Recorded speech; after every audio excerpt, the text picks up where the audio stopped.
AXTV. This series will deep dive into the technical, regulatory and commercial considerations and industry challenges created by COVID-19. This is a topic which has captured the attention of the whole world, not just the scientific community, and we've helped and engaged with several of our own customers in their development and delivery of medical devices, diagnostic testing kits and vaccines to help treat patients worldwide. Today we've gathered some frequently asked questions and pitched them to our in-house experts, so our Chief Technology Officer, Director of Regulatory Affairs and European Business Development Director will try and give a full picture of the medical landscape created by COVID-19 and offer their expert opinion on where this will take innovation in the future. Hi, so I'm Phil Morton. I'm the Chief Technology Officer here at Albumedics. I've been with the company for about 25 years in various guises within research and manufacturing. My responsibilities are around the innovation and technology of the albumin products, both within the manufacturing side of things and also in the application and uses of the albumin. Albumin can be used in a wide variety of uses through the formulation and stabilization of protein peptides, vaccines, which I'll talk about later, and cell therapies. And we look after the application of that within the laboratories. How does albumin work and how does it stabilise these products? Thank you for that. So let's move on to the Q&A. Can you give me a description of what COVID-19 is? Coronaviruses are a group of viruses that can cause a wide range of respiratory effects, colds, things like that. They derive from the name corona, which is crown, and that's because as you look at them through the microscope, they appear as a crown because of the proteins on the surface of the virus. It is an RNA virus, and so it contains the genetic material of the virus, which then infects the cells in the human body and reinitiates and regenerates the virus. The virus has a number of proteins on the surface of it. The main one is the S protein and the spike protein. This is what attaches to the human cell and causes the infection. This is also the main antigen, and a lot of the vaccines that we'll be talking about and are being developed are vaccines targeted at this S protein. It contains a number of other proteins on the surface of the virus as structural proteins and also within the virus capsid itself as well. It is about 100 nanometers in size and is about that's about 1,000 fold less than a human hair. There are currently a range of vaccines in development for COVID-19. Can you explain what types of vaccines exist and what distinguishes them from each other? Yes, certainly. So all vaccines are generally around sort of the presentation of the antigen protein. As I said earlier, for the coronavirus, that's the spike protein on the surface. And the different vaccines have different ways of presenting this antigen to the human body so that the human body then produces an immune response. So there's several different ways of presenting that antigen. The first is the live attenuated vaccines. So these are live vaccines that are attenuated so that they don't replicate within the human body and so don't produce a disease. But they present the antigen on the surface and therefore elicit that immune response. They can be very good because they are sort of live viruses in themselves, then they do produce a strong immune response. The other version that's related to that is the inactivated virus. So these are the viruses that are very similar or the same as the virus that's causing the disease, but they are inactivated in various ways. Because it is the virus of the disease, then that will generate an immune response to that virus. But because they're inactivated, they tend not to have as big an immune response as the live virus, and therefore can maybe need sort of multiple doses of the vaccine, also used with an adjuvant, and an adjuvant is another compound within the vaccine that stimulates the immune response for those types of viruses. Another version is a subunit vaccine, and this is just taking the actual antigen itself and presenting it. This could be just the protein itself and provided just as a protein. Again, that would need an adjuvant because viruses are sort of fairly large sort of molecules in the biological world, whereas proteins are small, and therefore just the subunit won't create a very good immune response. Also, they can be attached to virus-like particles, and these are empty particles, don't contain any genetic code like a virus, but have the antigen on the surface of the particle, and these can help with the generation of the immune response for that. The last type are the sort of the gene based vaccines, and this is where you have a particle or some form, and what it actually contains is RNA or DNA, and this RNA and DNA encodes for the antigen itself. So the vaccine doesn't contain the antigen, but it contains the genetic code for the antigen. So when the vaccine gets injected into the body, this genetic code gets transferred into our own cells, and our own cells start producing the antigen and presenting the antigen, and this is what then causes the immune response. There's been a lot of media attention on the clinical development of various COVID-19 vaccines. However, can you talk us through the manufacturing process and what important considerations need to be made here? Yes, certainly. So the manufacturing process is complicated. It is all around the generation of the antigen, or the molecules that encode the antigen, as I said, for the mRNA type vaccines. And this goes through several stages. It's the production and purification of the molecule, either the antigen or the RNA and DNA, and then the formulation. The length of time it can take to develop and produce these vaccines can vary wildly from a few months, 8 months type thing, to many months. And that really depends on how well we know the virus and the vaccine. So things like flu, for instance, where we know what the antigens are, they get produced quickly each year so that we get a new strain of vaccine each year.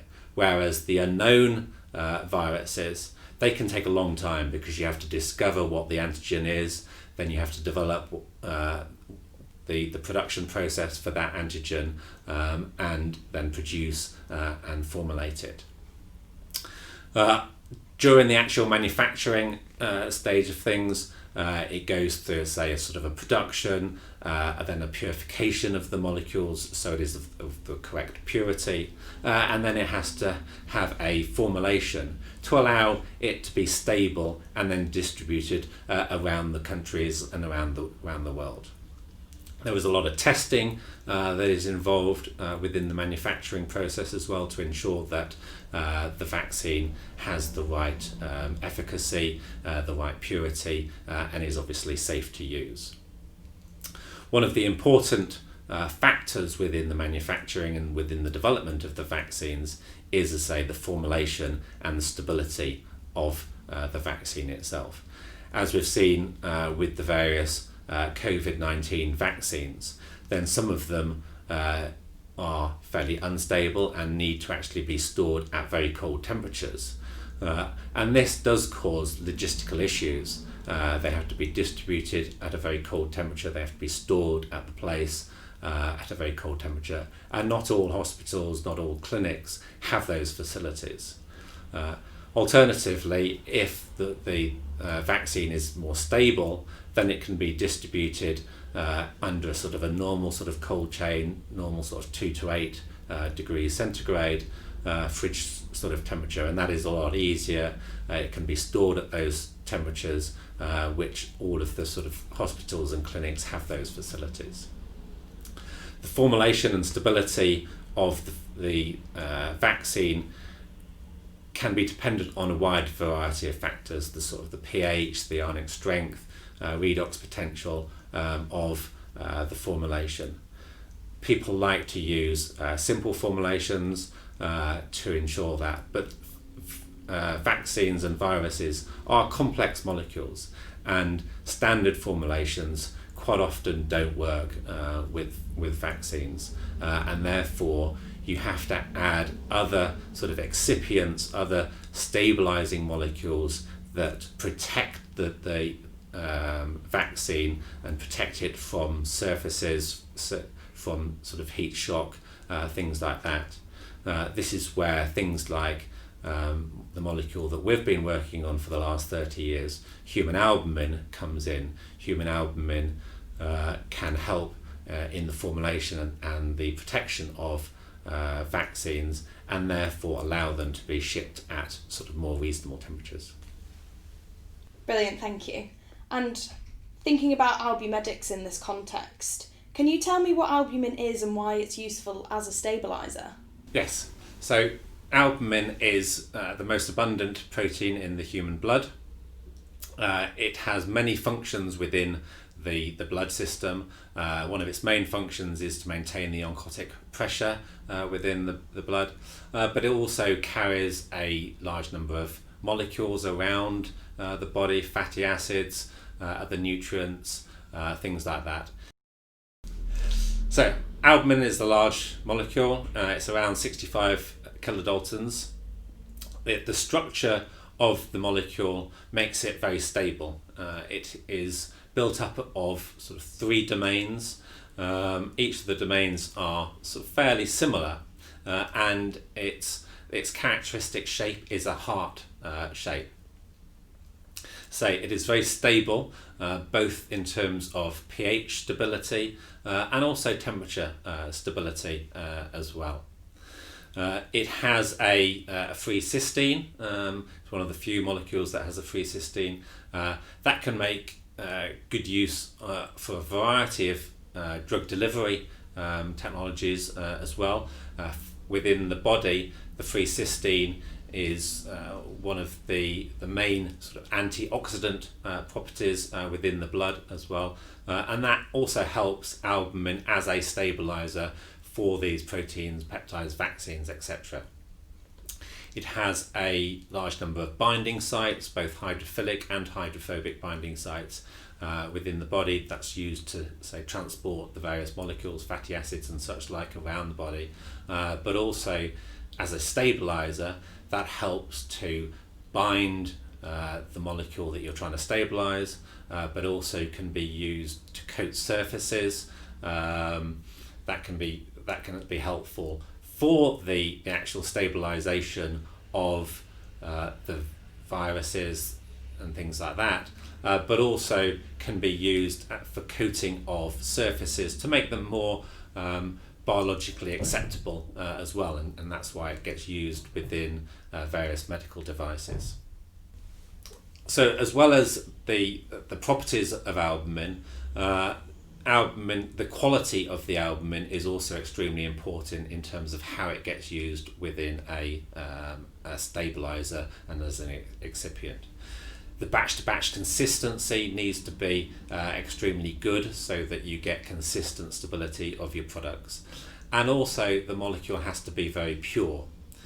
This can be a difference between serum-derived albumins and recombinant albumins, because with serum-derived albumins they tend to contain a number of other proteins and things like that that have come through from the the human sera and the plasma fractionation process, whereas recombinant proteins don't have those issues, and they go through an extremely extensive purification process to make them extremely pure and have very low modifications on the protein. These modifications can be a variety of things, but these modifications can affect how well the protein and albumin itself is stable, and how well it stabilizes the molecule of interest as well, the actual sort of vaccine product. So it's important that all of these things are looked at, and our recombinant prime and elite molecules have been shown to be extremely pure and with very low modifications on the protein itself. That's great. And what specific benefits does albumin offer in vaccine development? Okay, so albumin can be considered sort of a multifunctional excipient, and that's because it can stabilize vaccines and proteins, peptides in a variety of different manners and through a variety of different mechanisms.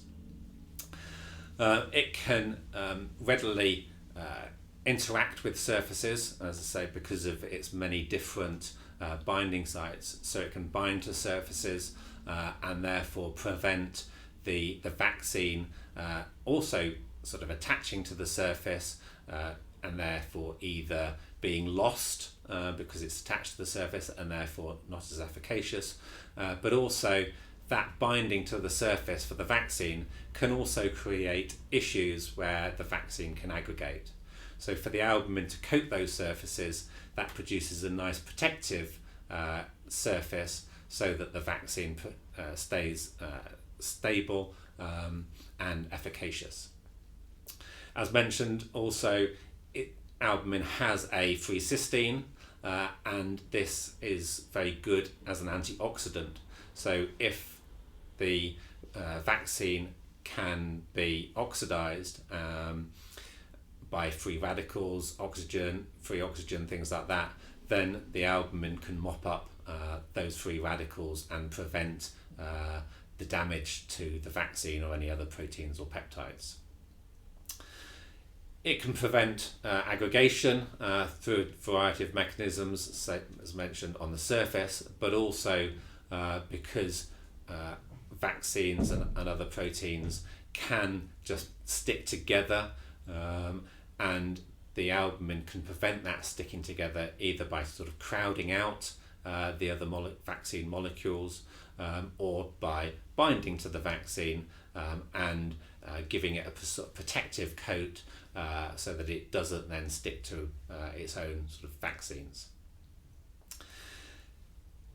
This is for the sort of the long-term stability of the molecules and the vaccines, but also there's a number of the vaccines that have to go through freeze-thaw cycles.